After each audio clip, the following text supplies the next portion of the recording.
అందరికీ నమస్కారం. 11 రోజులు హనుమాన్ చాలీసా ఛాలెంజ్లో నేను డే 8 కూడా సక్సెస్ఫుల్గా పూర్తి చేశాను. ఈరోజు హనుమంతుడి యొక్క సేవాభావం మరియు సహనం గురించి ఒక అందమైన కథ చెప్పబోతున్నాను. హనుమంతుడు అంత శక్తివంతుడైనా ఎందుకు ఎప్పుడు ప్రశాంతంగా ఉండేవాడు?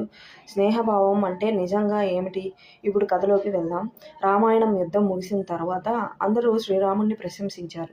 అప్పుడు హనుమంతుడు మాత్రం నిశ్శబ్దంగా ఒక మూలన కూర్చున్నాడు.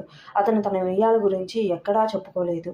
ఈ ఒక్క వానరుడు వచ్చి హనుమంతుడిని అడిగాడు, నువ్వు ఇన్ని గొప్ప పనులు చేశావు, అయినా ఎందుకు గర్వపడలేదు? అప్పుడు హనుమంతుడు చిరునవ్వుతో అన్నాడు, నేను చేసిన ప్రతి పని శ్రీరాముడు సేవగా చేశాను. హనుమంతుడు ఇంకా చాలా అన్నాడు.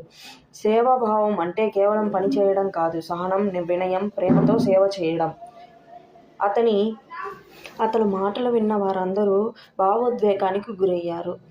హనుమంతుడు గొప్పతనం అతని బలం కాదు, అతని సహనం మరియు భక్తిలోనే ఉంది. ఎంత కష్టం వచ్చినా అతను కోప్పడకుండా సహనంతో ముందుకు సాగాడు. సేవాభావం అంటే సహనం. సహనం ఉన్న చోటే నిజమైన భక్తి ఉంటుంది. వినయంతో చేసిన సేవ ఎప్పుడూ గొప్పదే. మీకేమనిపిస్తుంది? జీవితంలో సహనం ఎంత ముఖ్యమైనదని మీరు అనుకుంటున్నారు? కమెంట్లో చెప్పండి. వీడియో నచ్చితే like and share, subscribe. Thank you for watching.